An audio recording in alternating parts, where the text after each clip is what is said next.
krisis air. Baik, terima kasih Pak Paul atas insight-nya terkait dengan safety moment. Ya, jadi semoga nanti materi dari Bu Nike bisa memberikan ya sharing knowledge yang bermanfaat ya, yang hadir pada webinar kali ini. Baik, kali ini kita lanjutkan pada agenda berikutnya, yaitu terkait dengan smart farming ya, Bu Nika ya. Jadi, benar Ibu, benar Pak. ya, jadi smart farming ini ada yang bocor. Waalaikumsalam warahmatullahi wabarakatuh. Mohon maaf Bapak Ibu. Ya, sebentar saya tak terlambat nyari. di meeting yang lain. Jadi di kesempatan sore hari ini kita akan rapat koordinasi ya untuk pekerjaan. Saya tak mute. Si Elisa ya, Elisa ya untuk. Saya mute yang. Sudah Pak. Ternyata saya dijadikan co-host oleh Pak Edi. Pak Edi ya, makasih. Ya. Baik, saya lanjutkan dari tema webinar kali ini adalah smart farming, recent development, challenges and opportunity. Jadi pembicara pada sore ini adalah Ibu Nika Dwi Gervika Drantatias SIMT dari Pusat Riset Teknologi Cerdas ya, kelompok keahlian ya Bu, kelompok keahlian Sustainable Intelligence. Kalau di kami kelompok keilmuan Pak, soalnya kalau keahlian saya masih belum S3 Pak, jadi belum ahli banget. Oke, makasih banyak ya dari kelompok keilmuan. Baik, ini dari prodi teknik fisika, tapi jurusannya teknologi produksi dan industri ya. Betul ya. Pak. Dari prodi teknik fisika dari ITERA. Baik, Ibu Nika, kami beri kesempatan untuk menyampaikan atau mempresentasikan materinya ya. Jadi kita fleksibel ya, kita mulai tadi. Mohon nanti dikenalkan ya lebih awal karena mungkin perkenalan saya kan hanya lihat dari pelajarnya. Iya Pak, siap. Baik, monggo Bu Nika, selamat menyajikan materinya. Silakan. Oke, baik. Saya izin suspend dulu. Apakah sudah terlihat? Sudah Bu. Oke, terima kasih banyak. Oke, sebelumnya betul yang dikatakan oleh Pak Paul, tapi sebelumnya saya agak lupa. Saya mau mencoba dulu untuk Pak Syanto, terima kasih banyak. Pak dan juga Pak Edi Laksono, yaitu memberikan saya kesempatan untuk mempresentasikan. Sebenarnya ini sebagian paling besar itu adalah hasil dari saya bingung, apakah Kedereka ini dianggap sebagai riset atau sebagai pengabdian, yang dimana dia kerjasama dengan industri, yaitu menghasilkan suatu inovasi. Seperti itu. Jadi ini hasil dari riset bersama tim Kedereka, dan akan ada beberapa gambaran-gambaran dan juga nanti akan ada beberapa gambaran yang nanti next challenge yang akan saya jelaskan di sini, bukan jelaskan ya, lebih tepatnya nanti akan saya lakukan di tahun ini juga, begitu Pak. Oke, sebelumnya ini terima kasih banyak dari Pak Paul Wijaya, ini yang benar-benar yang harus kita pahami. Jadi pertama itu alasan kenapa kita membuat suatu inovasi atau kenapa kita mau berjuang untuk masuk ke Kedereka, itu adalah dari quotes dari Pak Soekarno, yaitu beri aku 1000 orang tua, niscaya akan kucabut Semeru dari akarnya. Beri aku 10 pemuda, niscaya akan kuguncangkan dunia. Dan dari tim ini, kita memiliki satu tujuan, memiliki satu rasa, yaitu semoga kami akan menjadi 10 pemuda. Nah, melewati dari BKTF ini, kami berharap nanti ya sebagai ini ya, para peserta ini juga bisa merasakan apa yang kami rasakan dan juga bisa menjadi atau menginspirasi dari 10 pemuda berikutnya. Seperti itu. Nah, seperti yang dikatakan oleh Pak Wijaya, yaitu air dan pertanian dan sebagai pencemaran itu termasuk dari SDGs, 17 SDGs ini tadi yang sampai 2030 dan juga sampai 2050. Seperti itu. Dan teknik fisika di sini itu sudah sebagai dari problem solving dan sebagai seorang engineer maka harus siap untuk berterjun dimanapun bidang, dan juga bisa untuk menyelesaikan dari tujuan pembangunan keberlanjutan ini tadi. Seperti itu. Nah, untuk itu, kok bisa ya? Nah, untuk itu, saya di Knowledge Sharing BKTF 18 Juli 2003, saya ingin mempresentasikan yaitu Smart Farming, Present Development, Challenge, and Opportunities. Sebelum kita memulai, mungkin saya salam dulu. Assalamualaikum warahmatullahi wabarakatuh, selamat sore semua. Semoga kita bahagia di sesi ini tadi dan semoga dalam keadaan sehat walafiat. Sebelumnya kalau kata orang itu kata quotes ya. Kata quotes itu yang dimana kalau misalnya kita tidak mengenal seseorang maka kita tidak akan pernah sayang. Tapi kalau misalnya saya, yuk kita kenalan. Kalau misalnya kamu belum mengenal seseorang, maka yuk kita kenalan. Di sini nama saya Nike Dwi Grevika Tias. Saya dosen teknik fisika jurusan JTPI, Institut Teknologi Sumatera. Saya masuk ke kelompok keilmuan Sustainable Intelligent Built Environment. Kalau bahasa Indonesianya itu adalah binaan lingkungan cerdas yang berkelanjutan, dan juga saya masuk ke dalam member dari Pusat Riset Teknologi Cerdas dari ITERA.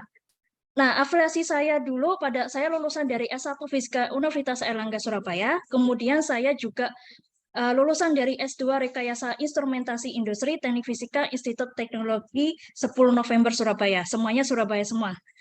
Nah, berikut ini ada email, kalau misalnya untuk mengetahui lebih dalam apa yang saya riset dan juga identitas sinta saya, dan juga ini ada Instagram, tapi sebenarnya Instagram saya lebih ke seni ketimbang yang ini. Dan juga ini yang terakhir, ini adalah quote saya yang saat ini saya pegang, yaitu jika kamu tidak sanggup menahan nilainya belajar, maka kamu harus sanggup menahannya perihnya kebodohan. Nah, dari quotes ini tadi saya, kalau mau jujur, saya bukan background-nya ada background pertanian, saya background-nya ada biomedis, kemudian saya belajar dari 1 tahun untuk belajar pertanian, bahwa saya menyadari bahwa teknik fisika itu nggak bisa terfokus dalam satu kotak, tapi bisa kita berenang atau bisa mengembangkan diri di bidang-bidang yang lain. Seperti itu. Oke, kita lanjut ya. Seperti yang dikatakan oleh Pak Paul, ini ada salah satu yang pertama yang harus kita pahami, yaitu terkait tentang Indonesia sendiri. Indonesia itu merupakan negara agraris yang dimana semua orang, bukan semua orang, tapi seluruh dunia itu iri kepada kita. Kenapa? Kita itu memiliki tanah yang gampang banget untuk dicocok tanam. Gampang banget untuk di agrikultur dan sebagainya. Jadi enak banget ya kalau misalnya di sektor pertanian di Indonesia. Tapi sayangnya karena populasinya itu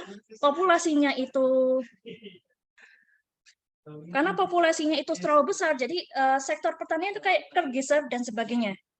Gitu. Nah, kalau misalnya tergeser mau nggak mau, berarti Indonesia harus import, terus kemudian harus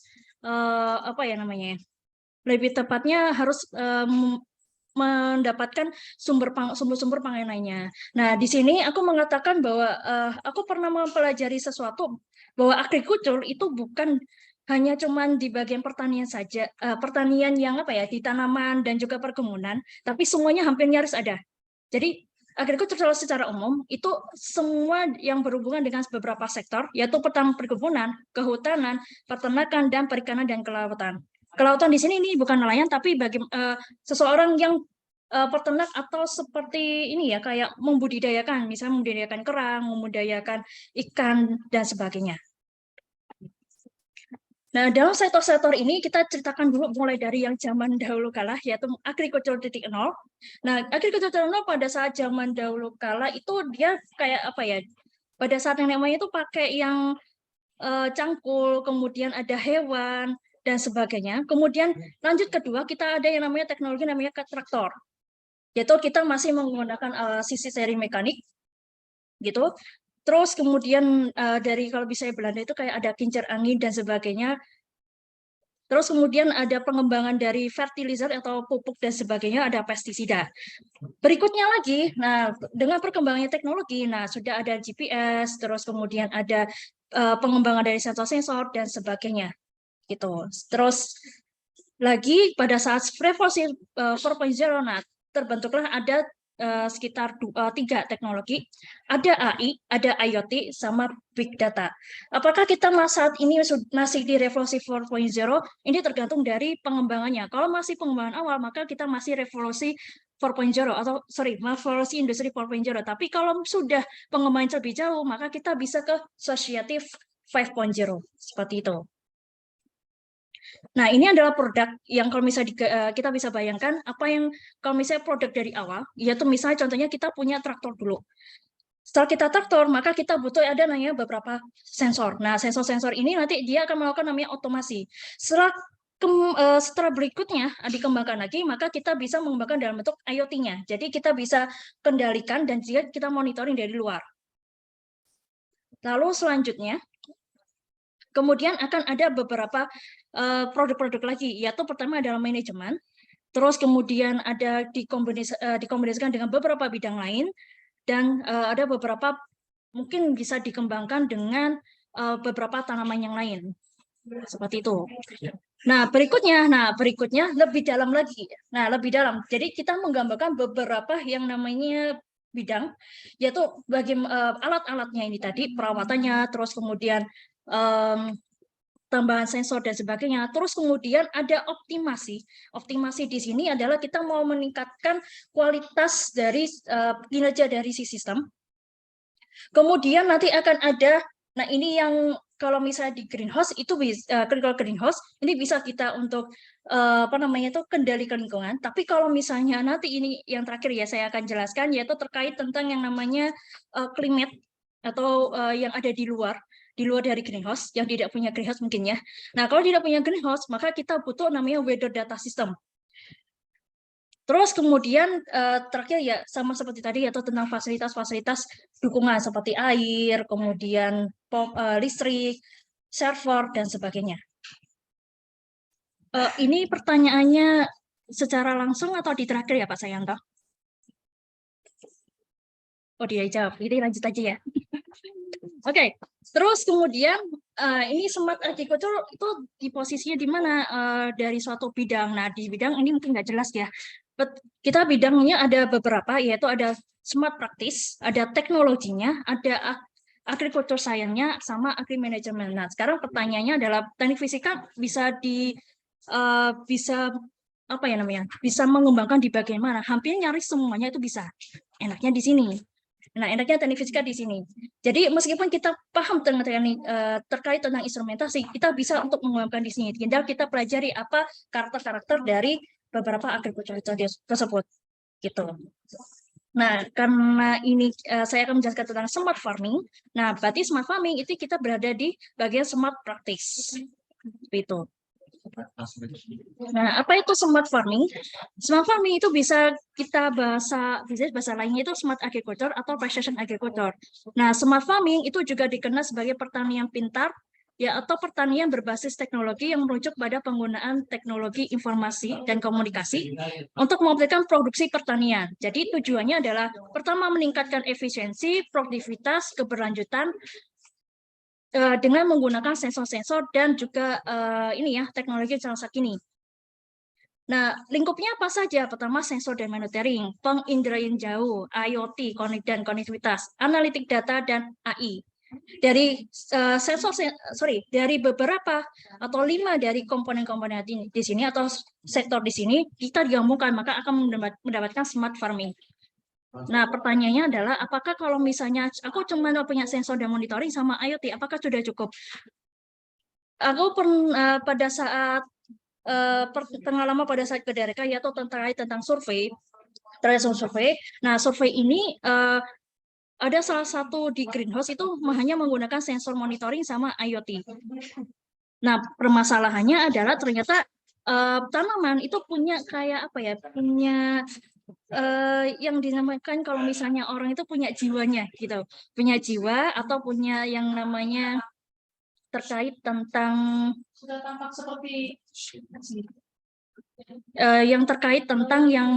apa ya kalau misalnya bahasanya ya, kalau kita itu punya perasaan gitu, punya pemikiran. Nah, tanaman-tanaman itu nggak bisa kalau misalnya cuman dimonitoring secara otomasi gitu. Untuk kenapa demikian? Karena pada saat kami berkunjung di sana ada beberapa tanaman yang layu atau ada beberapa tanaman yang mengalami yang namanya hama. Padahal itu di greenhouse. Ini lucu ya, kalau di greenhouse itu biasanya itu adalah kita melindungi tanaman tersebut dari dunia luar dan juga kita bisa mengkondisikan dari lingkungannya gitu. Jadi dalam hal ini maka kita perlu nih penggabungan dari beberapa.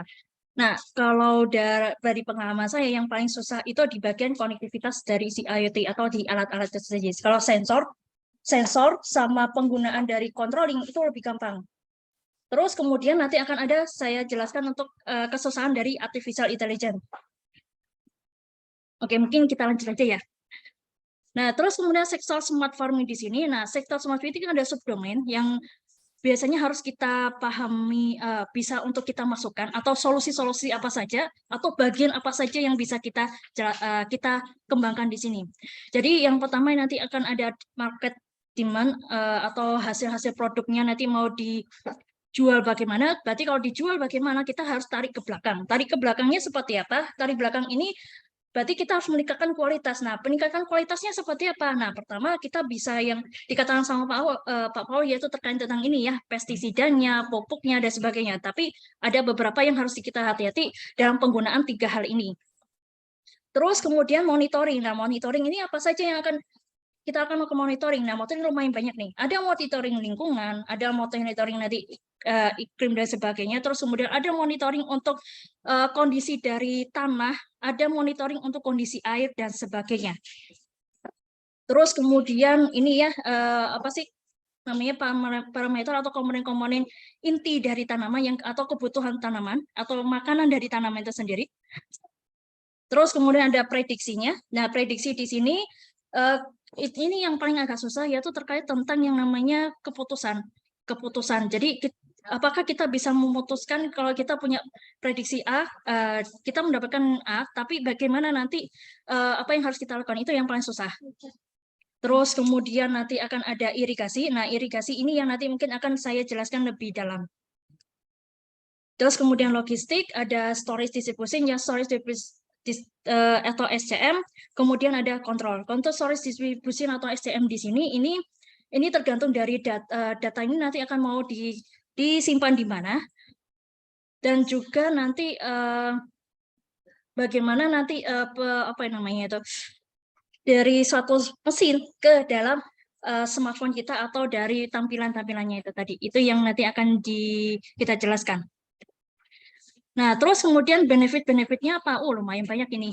Kalau benefitnya dari smart agriculture, ini mungkin saya nggak bisa dalam hasil dari Kedareka, tapi ada beberapa yang sangat lebih baik. Smart agriculture daripada yang tradisional agriculture, itu jauh lebih bagus smart agriculture. Kenapa? Produktivitas itu jauh lebih bagus ketimbang yang tradisional. Tradisional itu yang biasa yang kita media tanah, terus kemudian pupuknya sendiri, terus kita harus nyiram dan sebagainya. Ya, sedangkan kalau pakai dengan dengan smart agriculture kita bisa untuk mengurangi yang namanya yang dijelaskan oleh Pak Paul tadi.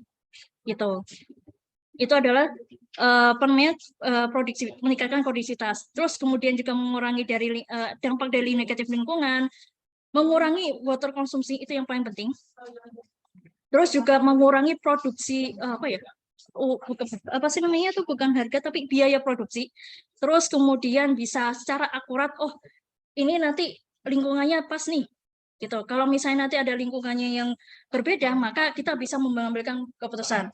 Terus ini yang nanti kalau prediksi yang berhubungan dengan prediksi tadi ini akan ada gambaran lagi yaitu terkait tentang iklim.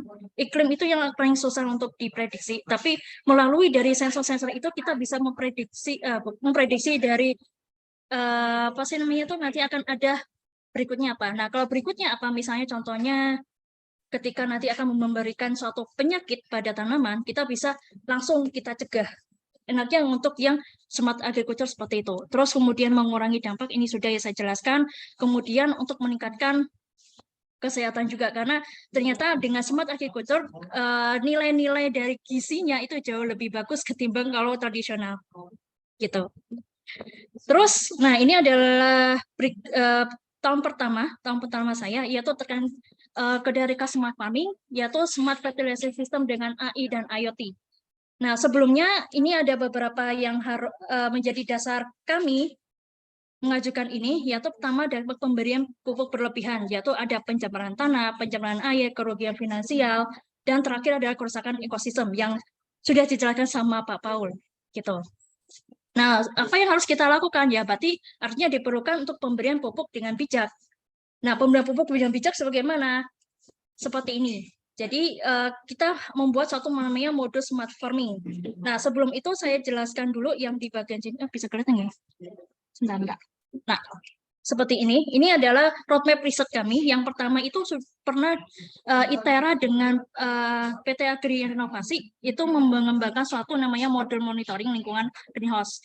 Nah, tapi greenhouse di sini namanya adalah tanaman anggrek. Jadi tanaman bunga yang memerlukan ini ya karakter khusus atau keadaan-keadaan khusus seperti itu. Terus kemudian yang kedua itu adalah modul irigasi dengan ITERA, yaitu modul irigasi sama kalau nggak salah PEPI juga kalau nggak salah. Ada kerjasama juga dari tiga ini, PT Akreditasi, ITERA, sama PEPI, yaitu modul irigasi pupuk untuk beberapa tanaman. Nah, beberapa tanaman kalau tidak salah satunya adalah komoditas dari melon. Terus dari hasil modul irigasi sama apa namanya itu modul monitoring kami gabung jadi satu. Cuman masalahnya adalah ada beberapa yang harus kita pastikan. Ternyata tanaman itu apa sih namanya dari beberapa yang kami pelajari systematic review itu tadi dia punya yang namanya apa ya namanya rentang atau standar tertentu. Standarnya maksudnya apa? Nggak semua tanaman itu sesuai dengan kebutuhan yang tertulis dalam suatu apa ya pupuk dan sebagainya. Jadi gimana dong caranya agar kita tahu bahwa oh ini sebenarnya kebutuhan tanaman itu butuh pupuk yang lebih. Misal contohnya pada saat sehat-sehat itu kita biasanya nanti makanya cuma sepiring gitu. Nah, pada saat sakit itu kan berarti kan kita membutuhkan butuh banyak nutrisi. Nah, kita bisa memberikan lebih dari nutrisi itu tadi. Cuma masalahnya adalah gimana caranya bisa kita tahu bahwa oh seberapa besar sih nutrisi yang akan kita berikan. Karena Pak, sekali lagi ini yang dijelaskan sama Pak Wijaya bahwa kalau misalnya kita kelebihan dari pupuk itu bisa menghasilkan pencemaran air, pencemaran tanah, dan juga merusak dari ekosistem. Wah, lagi-lagi ini kita mikir nih, wah, mana ya caranya ya? Nah, untuk itulah kami memberikan satu ide, yaitu bagaimana kalau misalnya untuk yang ini, untuk apa ya namanya untuk kebutuhan dari nutrisinya kita pakai deteksi warna daun. Ya, gimana cara deteksi warna daun? Kan ada namanya teknologi AI. AI ini nanti kan kita pahami yang mungkin kalau sudah belajar ya, kalau sudah belajar itu kan ada namanya machine learning, ada juga nanti akan ada deep learning. Nah, dari deep learning ini tadi kita akan mendeteksi dari pattern-pattern warna daun tersebut gitu. Nah, dari habis pattern-pattern ini nanti kita akan deploy itu apa namanya ya? Bahasa Indonesia ya apa kita masukkan ke modul fertilization. Jadi modul fertilization ini tadi itu akan memberikan nutrisi yang tepat untuk si tanaman yang kurang sehat tersebut. Kalau bahasa yang kerennya dari di sini itu adalah defisiensi nutrisi. Jadi pupuk ini untuk defisiensi nutrisi gitu. Terus modul monitoring lingkungan itu apa? Ini kita selain untuk nutrisi, lingkungan pun juga harus kita jaga. Maka di sinilah kita menggabungkan dari 3 macam ini tersebut, 3 macam modul. Nah, modul smart farming ini otaknya kita menggunakan yang namanya Raspberry Pi, bisa pakai JSON Nano atau mungkin bisa microcontroller yang cukup memadai. Tapi yang saya tahu cuma ada 2 saja yang memadai, yaitu JSON Nano sama Raspberry Pi.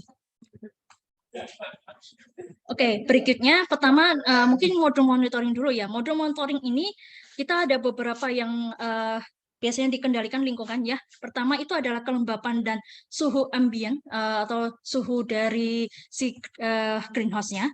Kemudian G49 ini itu adalah untuk sensor-sensor cahaya. Jadi kalau misalnya ada beberapa tanaman itu dia paling tidak suka yang namanya banyak cahaya atau banyak intensitas. Nah, makanya untuk itu kita butuh namanya greenhouse. Nah, greenhouse itu kalau misalnya tahu ya, ini putih-putihnya itu adalah plastik anti radiasi cukup tebal.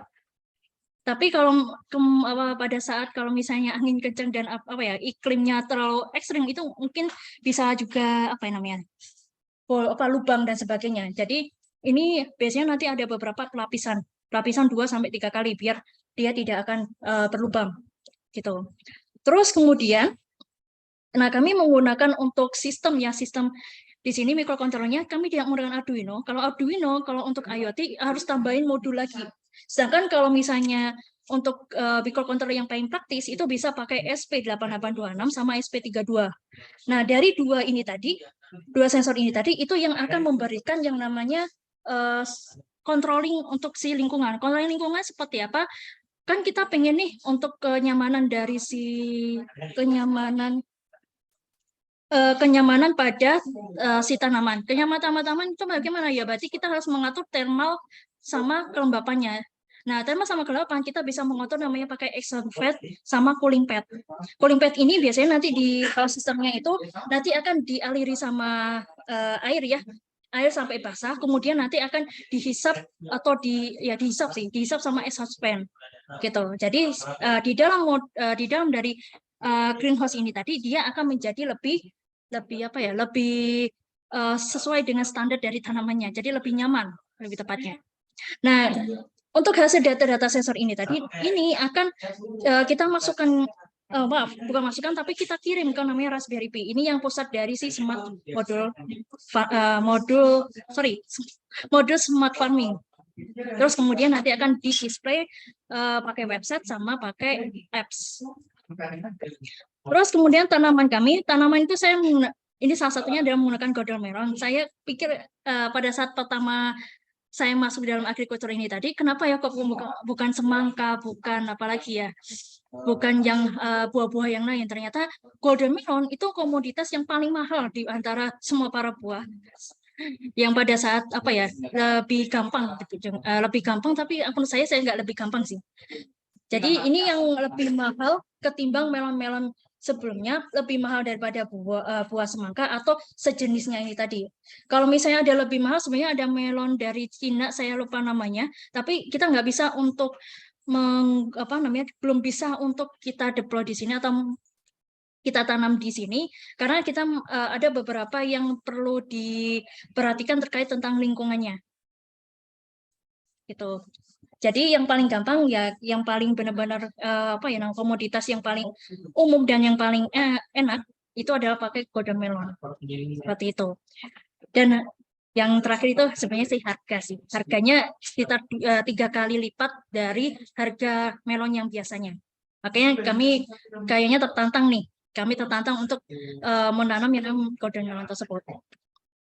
Nah, terus kemudian ini yang paling penting yaitu module fertilization system. Module fertilization system ini tadi kita pada saat ini yang kita pengen mengurangi yang namanya terkait tentang pencemaran air dan juga pencemaran dari tanah, maka kita perlu nih untuk mengatur debit yang akan keluar dari tandon yang kita sudah kenali. Nah, parameternya apa? Parameternya ada 3, yaitu pH, ada EC, sama ada suhu. Loh, suhu kok masuk juga? Karena ternyata pencemaran dari tanah itu bukan hanya kandungan dari si pupuknya, tapi juga suhunya. Suhu juga mempengaruhi dari rusaknya si unsur hara di dalam tanah. Nah, suhu yang tepat bagaimana? Yang kata banyak orang itu adalah suhu-suhu yang dimana di bawah dari suhu air yang biasanya. Itu yang paling bagus gitu. Jadi di sini yang akan kita jaga atau set point itu ada di bagian suhunya, di bagian pH-nya, sama di bagian EC-nya. Nah, kalau misalnya 3 ini sudah terpenuhi, maka ini bisa langsung akan terkirim ke dalam tanaman-tanaman dari si melon tersebut. Nah, tanaman melon ini akan menggunakan apa? Kita menggunakan pipet tetes yang tetes-tetes ini tadi. Nah, ada beberapa kelemahan dari pipet tetes itu tadi. Itu kalau misalnya ada kadang-kadang pipet tetes itu karena kita tancapkan ke dalam tanah, itu biasanya nanti akan apa ya namanya, tersumbat kadang. Nah, untuk itu gimana caranya? Biasanya sebelum ini ya, sebelum kita masukkan ke tanah, biasa kita cek dulu apakah si pupuk ini bisa netes atau tidak debitnya itu tadi. Gitu. Mungkin selanjutnya ini adalah gambaran ya, yang tadi itu adalah gambaran blueprint-nya, yang ini adalah gambaran nyatanya. Gitu. Jadi ini ada 3 sensor tadi. Aku agak lupa ini. Yang tengah itu eject, yang ini kayaknya suhu deh. Ini suhu, terus kemudian yang satunya ini, oh maaf, ini pH, ini eject, sama ini suhu kalau nggak salah. Gitu.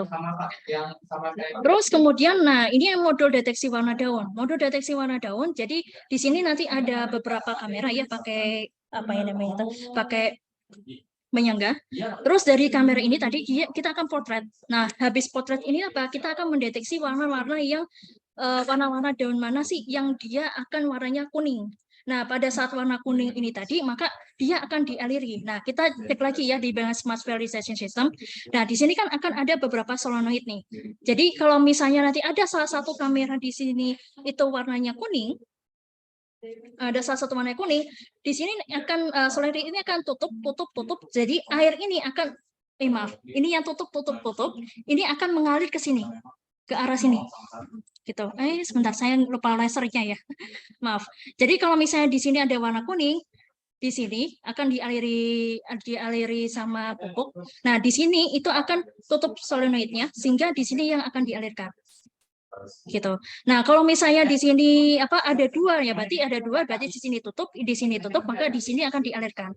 Nah, pengaliran ini apakah akan secara otomatis? Ya, secara otomatis. Dan untuk modul deteksi ini itu kami akan memotret itu enggak setiap hari. Jadi kami akan memotret pada saat sore hari, kalau biasa antara jam 4 sampai jam 5. Pada saat antara itu tadi, jam 4 sampai jam 5, itu kita akan potret. Nah, ketika kita potret, maka kalau misalnya masih hijau, berarti kita aman.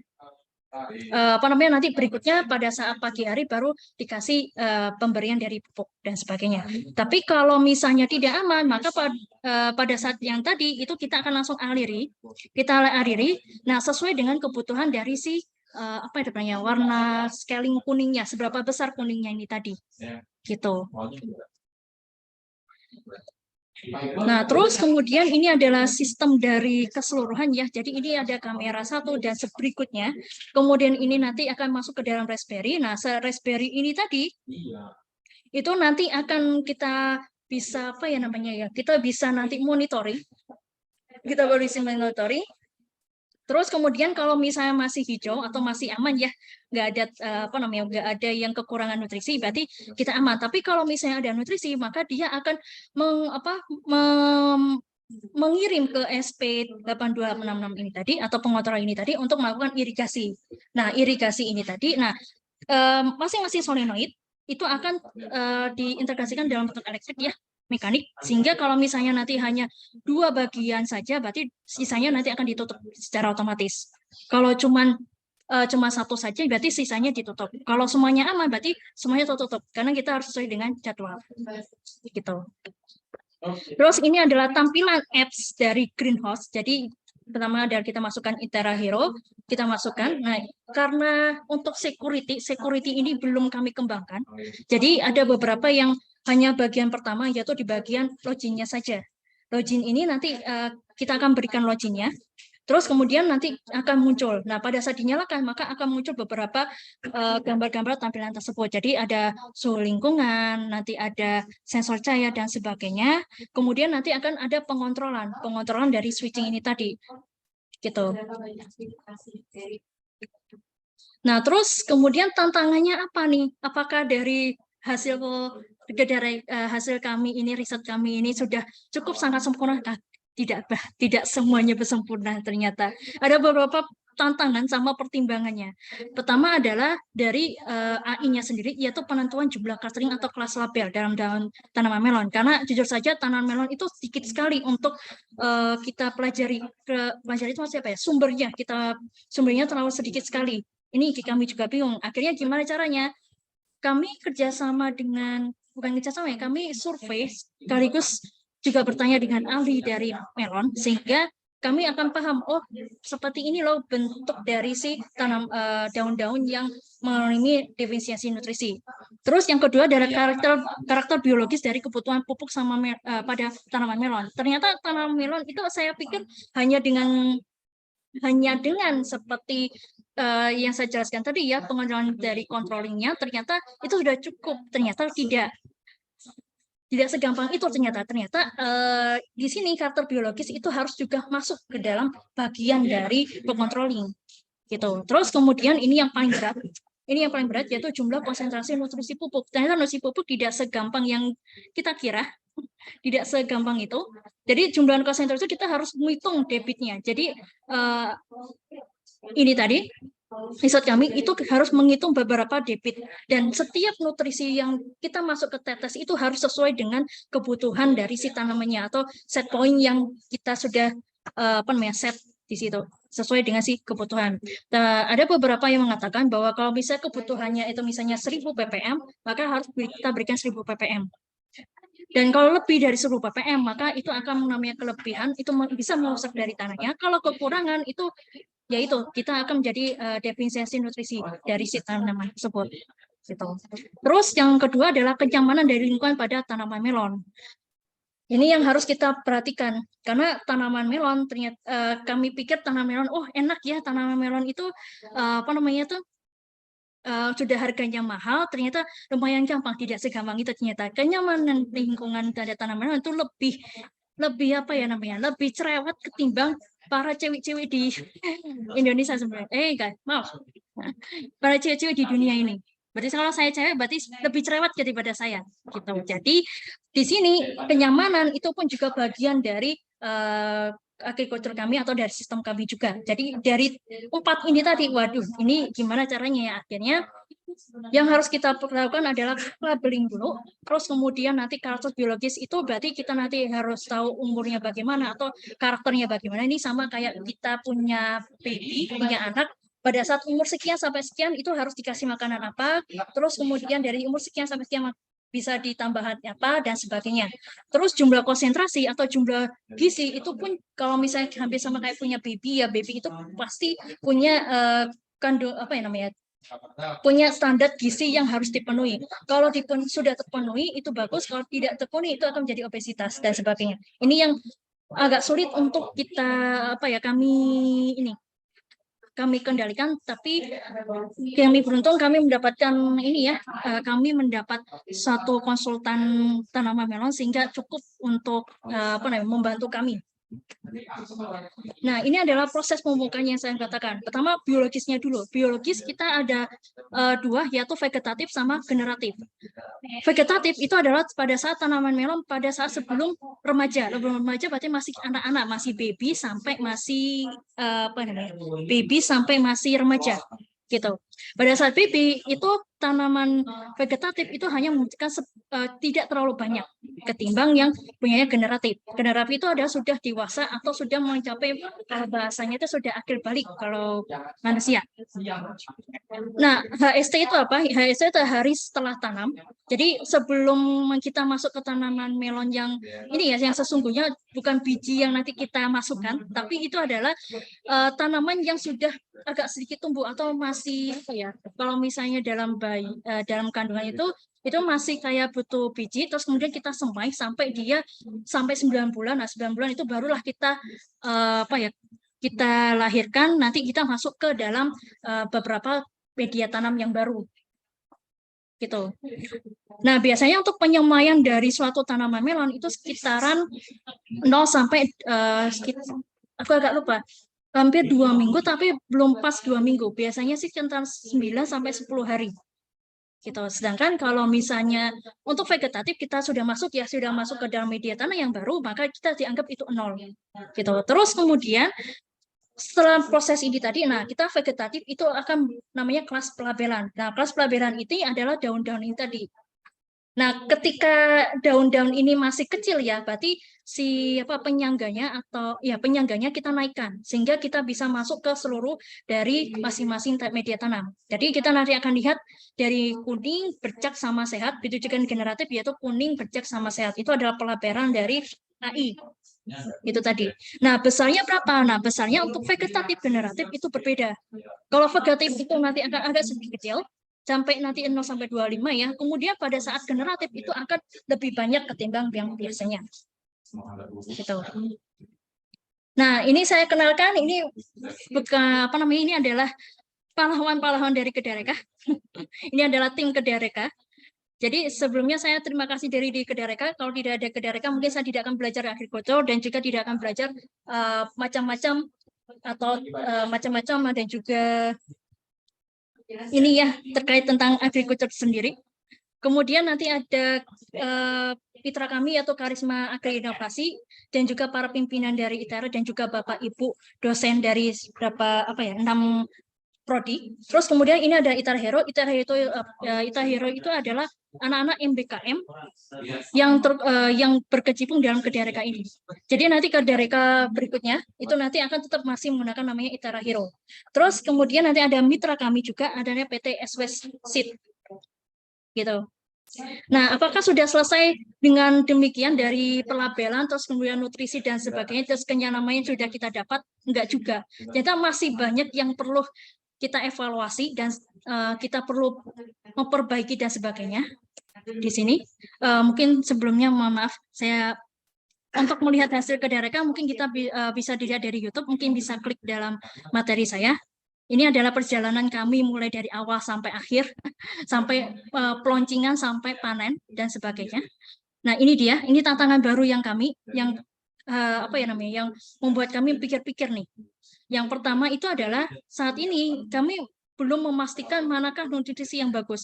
Bersyukurnya pada saat mulai dari HST sampai panen itu hampir nyaris tidak ada yang malnutrisi. Kita bersyukurnya gitu. Tapi ketika ada mahasiswa ini ya, ITERA Hero mengatakan ada yang malnutrisi tapi sudah sudah terselesaikan dengan teknologi tersebut. Gitu. Cuman saat ini kita masih belum untuk mengetahui jumlah nutrisi yang tepat pada si ini tadi tanaman melon. Terus kemudian ada yang kedua itu adalah harga pupuk yang lumayan mahal. Kalau misalnya kita menjual dengan alat-alat kami tapi pupuknya ini pupuk yang biasa ya, itu akan menjadi bagian penelitian yang baru, yaitu kita tidak tahu apakah nutrisi yang pupuk yang lumayan murah ini cukup mencukupi atau tidak.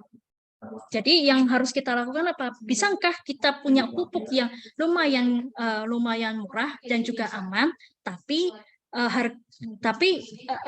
dia tuh memberikan nutrisi yang memberikan produktivitas yang lebih bagus, hampir mirip sama yang panen kita tadi. Nah, untuk itu kita mengajukan yang tahun kedua, alhamdulillah sudah disetujui.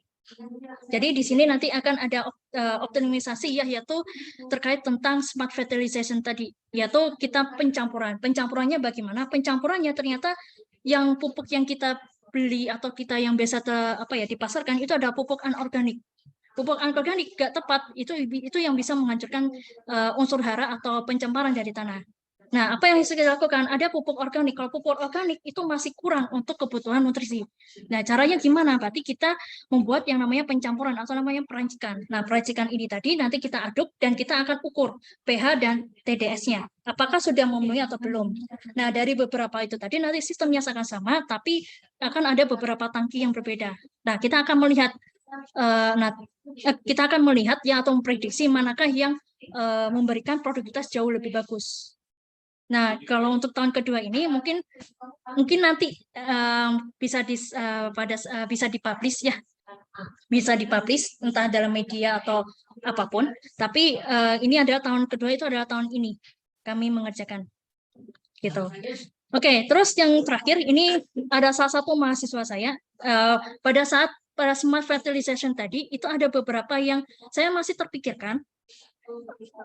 Yaitu terkait tentang CNN. Apakah dengan pattern ini sudah cukup atau belum? Dan bagaimana sih caranya agar kita tahu nih model yang pas untuk pemberian dari nutrisi? Makanya dari tugas akhir dari Hania sama Muhammad Fauzan Fatin ini tadi, ketika kita mau memberikan suatu ini ya, smart fertilization tadi, berarti kita hampir sama prinsipnya tadi, yaitu mendeteksi warna daun. Nah, warna daun ini kita bisa dari sini warna CNN. Tapi masalahnya CNN itu kalau kelasnya masih kelas unsupervised tadi, yang masih pelabelan, maka akan kesulitan. Gimana kalau misalnya kita bisa menghubungkan kayak sederhananya pakai ini ya, kayak mirip kalibrasi. Nah, kalibrasi ini berarti kan mirip kayak regresi. Nah, regresi kita bisa pendekatan karena unsupervised dan non-parametric, kita bisa menggunakan KNN. Sehingga dari hasil foto ini ya, foto ini kita tangkap, kemudian kita lihat pattern-nya berapa. Nah, kita lihat pattern-nya berapa, kemudian kita dari sini ya, kemudian kita masukkan ke KNN, maka kita akan tahu seberapa besar nutrisi yang dibutuhkan. Sedangkan kalau misalnya hanya CNN saja itu hanya membutuhkan beberapa kelas, misalnya 200 ppm. Terus kemudian kalau kelasnya 400 ppm, 600 ppm, tapi dia tidak akan bisa mendeteksi 500 ppm dan sebagainya.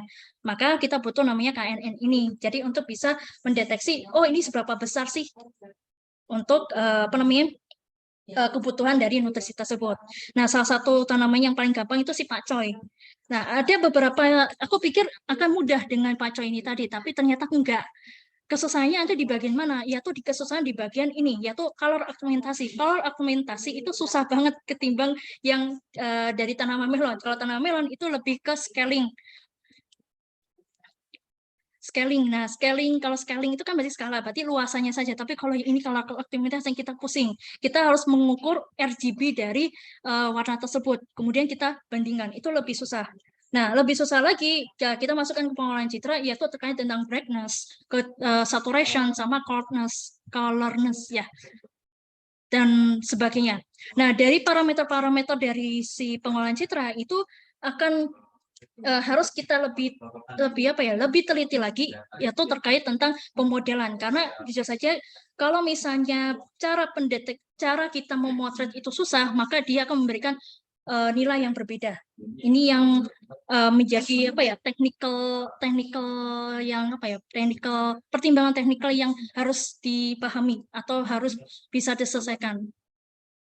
Terus pengembangannya apa? Nah, ada salah satu dari ini ya, dari pusat teknologi cerdas itu tadi, itu ada beberapa yang banyak yang ingin berkolaborasi, yaitu salah satunya ada deteksi penyakit pada suatu tanaman. Salah satu tanamannya tanaman kopi, terus ada tanaman yang lain dan sebagainya. Nah, salah satunya adalah di sini ada deteksi penyakit sigatoka. Sigatoka itu adalah penyakit yang hitam-hitam yang biasanya kita lihat di pohon pisang. Yang hitam-hitam tadi. Nah, aku pikir hitam-hitam itu karena malnutrisi. Ternyata itu adalah akibat dari jamur. Jamur ini diakibatkan dari perubahan dari iklim yang ekstrim. Iklim ekstrim itu maksudnya apa? Kadang panas, kadang dingin, kemudian dingin sekali, dan sebagainya. Nah, di Lampung itu, kalau saya mengatakan ini sekitar 5 tahunan ini, di Lampung itu dia punya iklim yang unik, yang dimana anginnya sangat kencang. Terus kemudian ketika angin sangat kencang, itu perubahan dari panas ke dingin itu sangat cepat. Terus selanjutnya nanti hujan, kalau misalnya hujan itu dinginnya seperti dingin di Lembang atau Batu. Sangat-sangat dingin. Tapi kalau misalnya panas, kalau panas itu bisa melebihi kayak kita berada di pantai, gerah gitu. Nah, ini dari pengaruh perubahan ekstrim iklim ini tadi itu menyebabkan banyak sekali pohon-pohon pisang yang mengalami penyakit sigatoka tadi. Nah, bagaimana yang harus kita lakukan untuk pengembangan berikutnya? Ada namanya, ini ada namanya climate agriculture system. Nah, climate agriculture system itu maksudnya apa? Sama seperti yang saya jelaskan dan juga Pak Paul Wijaya jelaskan, yaitu membantu petani untuk mengadaptasikan tanaman dengan perubahan cuaca. Terus juga meningkatkan produksi agrikultural dan juga mengurangi yang namanya pencemaran dan sebagainya. Nah, bagaimana caranya? Ada beberapa cara yang saya pernah baca di pada saat review itu tadi, yaitu dilakukan yang namanya drone. Tapi kalau drone itu ada beberapa kelemahannya. Itu adalah berapa besar drone itu akan menangkap yang namanya besar dari jarak antara tanaman dengan drone-nya. Itu yang satu. Yang kedua itu adalah berapakah besar yang bisa ditangkap oleh si drone tersebut. Itu yang agak kesusahan dalam climate agriculture system. Dan ini kalau misalnya kita teknik fisika mau berkecimpung di sini, luar biasa sekali. Ini sangat banyak di sini untuk climate agriculture system. Apakah greenhouse itu sudah mencukupi dan sebagainya? Sebenarnya kalau greenhouse, selama kita paham terkait karakter biologisnya, itu sudah cukup mencukupi. Tinggal bagaimana kita memainkan berapa besar pupuk yang akan kita berikan, atau irrigation lebih tepatnya ya, atau fertilization gitu. Tapi kalau climate agriculture system ini yang benar-benar tantangan yang luar biasa, karena tantangan di sini kalau misalnya kita salah treatment, maka itu akan memberikan namanya dampak negatif, yaitu pencemparan dan juga merusak ekosistem. Nah, ini terima kasih banyak untuk sekian ya. Kalau misalnya ada pertanyaan, ini ada 20, mudah-mudahan banyak pertanyaan. Mungkin saya kembalikan lagi pada Pak Suyanto. Baik, terima kasih Bu Nike. Wah, menarik sekali ini. Bentar, ini saya stop saya ini. Iya. Baik, hanya jadian ini ya, agriculture business ya. Baik. Baik, selanjutnya kita buka sesi tanya jawab ya. Ada yang raise hand ini ya. Oh, ada raise hand. Ya, monggo. Ini yang raise hand Pak. dulu, Pak Indra ya, Pak Indra. Monggo Pak Indra. Monggo Pak Indra, salam kenal. Halo Pak Indra. Mungkin kepencet Bu Nika nih. Oh, kepencet ya. Kata sih, halo Pak Indra, Pak Indra. Oh, ini sudah kok Pak. Ya, masih mute Pak Indra. Silakan masih. Masih mute Pak.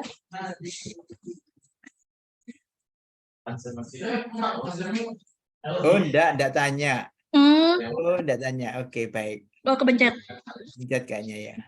Baik, mungkin sambil menunggu yang mau raise hand, itu ini ada pertanyaan dari Pak Nur Firdaus.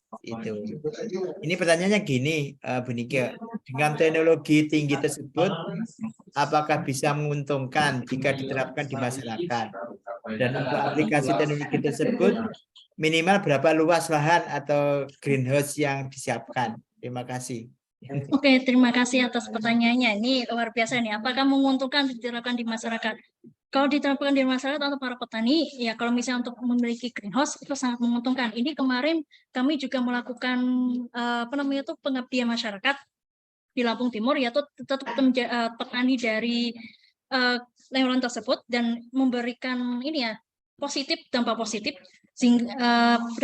dari tanam itu dan juga UMKM-nya. Nah, UMKM ini ada beberapa, kita bisa pisah untuk modul-modulnya, tergantung dari kebutuhan. Jadi pada saat kamu membeli dari beberapa ini tadi ya tanpa deteksi, itu cukup memberikan memberikan produktivitas yang lebih besar. Nah, namun berikutnya pada saat tahun-tahun berikutnya itu kalau tidak salah, saya nggak lupa UMKM-nya, juga membeli yang namanya modul deteksi yang Hero Vision itu tadi, yaitu yang smart farming ditambah dengan deteksi warna daun. Karena deteksi warna daun itu, beliau mengatakan bahwa kalau misalnya untuk irigasinya itu masih belum, irigasinya itu ada beberapa yang kayak ada tanah yang rusak dan itu harus diganti. Cuma ada beberapa tanaman, tapi untuk otomasinya itu sangat menguntungkan. Menguntungkan bagaimana? Pertama menghemat waktu, yang kedua itu mengurangi pekerjaan efisien gitu, mengurangi pekerjaan dan juga waktu untuk kita melihat memonitoring gitu. Dan ketika kita mau pergi mungkin pergi untuk berbisnis atau pergi di luar kota, itu kita aman. Oh, kita lihat nih posisi dari smartphone-nya, oh posisinya ini, oh posisinya nggak aman. Jadi kita bisa langsung controlling seperti itu. Nah, untuk minimal berapa lahan atau greenhouse yang disiapkan, nah ini tergantung dari sistemnya Pak. Kalau misalnya Bapak mau sistemnya greenhouse-nya kecil, itu kita bisa gunakan dari beberapa, kita bisa modifikasi. Jadi tergantung dari kebutuhan dari apa yang kita inginkan. Jadi kalau sebenarnya tadi itu saya juga menguji salah satu dari mahasiswa saya yang dia menggunakan artificial greenhouse kecil. Dia untuk tanaman tanaman sawi atau tanaman selada. Nah, tanaman selada ini dengan konsep yang sama itu malah memberikan jauh lebih bagus dan lebih lebih tinggi daripada yang tradisional seperti itu. Jadi ini untuk minimal berapa lahan greenhouse yang disiapkan tergantung dari kebutuhan Bapak. Tapi kalau misalnya mau besar atau misalnya seorang petani yang ayo kita bareng-bareng di sini membentukkan yang produktif yang besar, itu bisa sampai sekitar yang punya ITERA itu sekitar berapa itu? 12 kali 6 kalau tidak salah. Seperti itu, Pak. Jadi tergantung dari ini. Jadi kita bisa menggunakan artificial greenhouse yang kecil, tidak masalah. Atau rumah kaca untuk tanaman yang kecil greenhouse. Yang penting ini yaitu 3 modul yang paling penting ya, modul lingkungan, modul pupuk itu terpenuhi. Tapi kalau untuk yang deteksi, kalau misalnya sanggup untuk melakukan, karena itu lumayan mahal, jujur saja. Untuk kalau misalnya smart agriculture itu lumayan mahal. Maka itulah para yang pendesain atau material ini ya semikonduktor, tolong buatlah kualitas dari materialnya yang cukup murah, tapi kualitas dari fungsinya yang cukup besar. Gitu. Gitu, Pak. Ya, semoga terjawab ini Bu Nika dari Pak. Ya. Baik. Ini tapi ada yang raise hand nih, Pak Rustam Effendi. Bagaimana Pak Rustam? Silahkan. Halo, Pak Rustam. Tapi apa kepencet lagi ya? Halo Saya Pak nggak tahu, Rustam. Pak. Iya, kayaknya kepencet kayaknya ini. Baik. Baik, kita lanjut ya, Bu Nika ya. Ini Ya, silakan, Pak. Pak Muhammad Fatoni ini. Dari mohon izin mau bertanya, jika controller digunakan Arduino, tambahan modul apakah yang harus digunakan? Ini Bu. Ini dari. Oke. Terima kasih Pak Fatoni pertanyaannya. Ini controllingnya kalau misalnya Arduino, wah ini Arduino itu adalah controlling ini ya semua orang ini. Kalau perbedaannya gini, kalau hanya untuk irrigation sama untuk modul monitoring itu sudah cukup untuk pakai Arduino, dan nanti akan ada tambahan namanya modul WiFi atau modul Bluetooth boleh. Yang penting ada koneksi untuk IoT-nya. Kita masuk ke kalau misalnya untuk protokolornya yang paling gampang sama paling murah itu pakai MQTT protocolor. Nah, tapi kalau misalnya untuk Arduino dalam kondisi untuk deteksi warna itu dia bisa. Ini adalah kelemahan dari Arduino. Jadi Arduino itu kalau misalnya untuk yang sederhana atau yang untuk irrigation atau untuk lebih ke mekanik atau elektrik itu cukup. Tapi kalau untuk deteksi warna dan sebagainya atau masuk ke dalam AI itu masih belum sanggup untuk Arduino seperti itu. Jadi kalau misalnya untuk AI mau nggak mau ya kita harus berhubungan dengan Raspberry atau berhubungan dengan Sejong Nano. Begitu Pak Fatoni. Mudah-mudahan bisa dijawab. Iya. Terima kasih Bu Nika. Semoga bisa menjawab ini Pak Muhammad Fatoni. Oke. Baik, kita lanjut ya. Bu Nika ini yang raise hand mukanya kepencet ini. Ini selanjutnya pertanyaan dari Pak Ahmad Indasyah ya. Ya.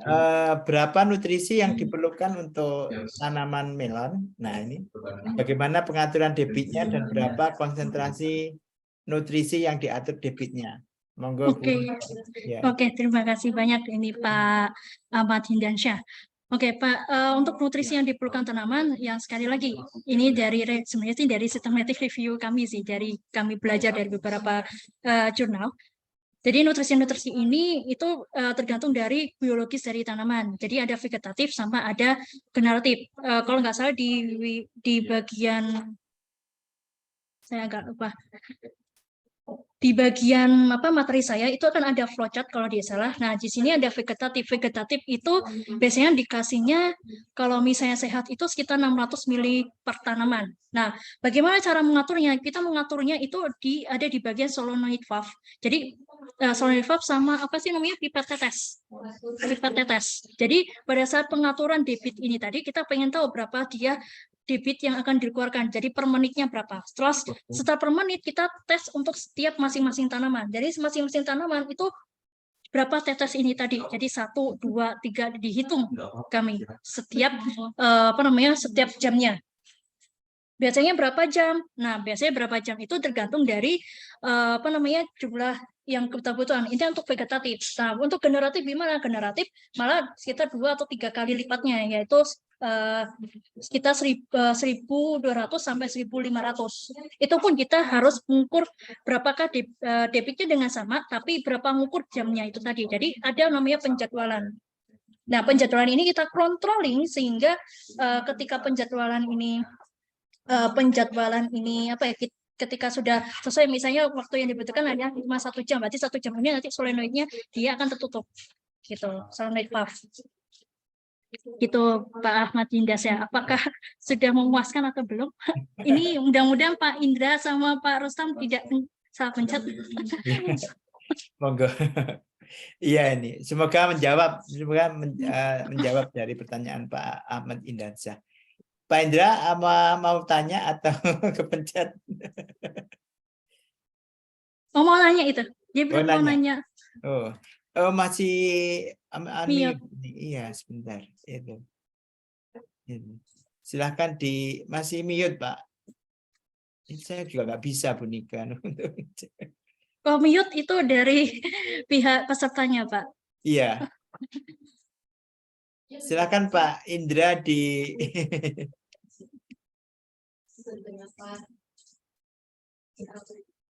kita nggak tahu ini. Punyanya Pak Indra unmute, tapi saya nggak bisa.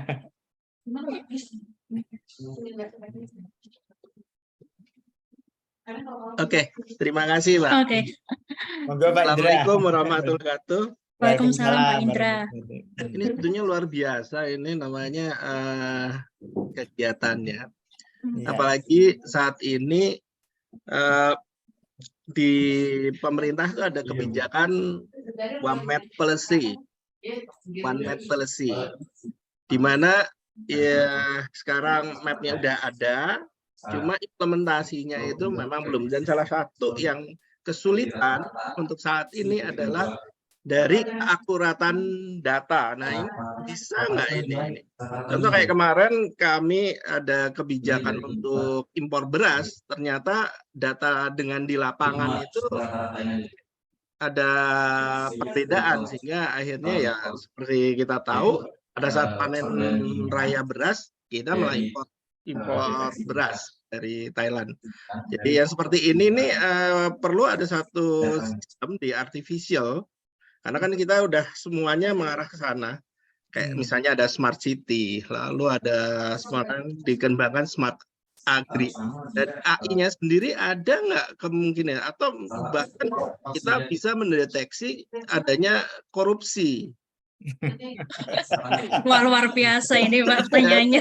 Dan itu udah terjadi untuk sawit. Itu sama eselon 1-nya kan masuk penjara. Ya, apakah ini memungkinkan di artificial itu untuk istilahnya sebagai penjaga ya?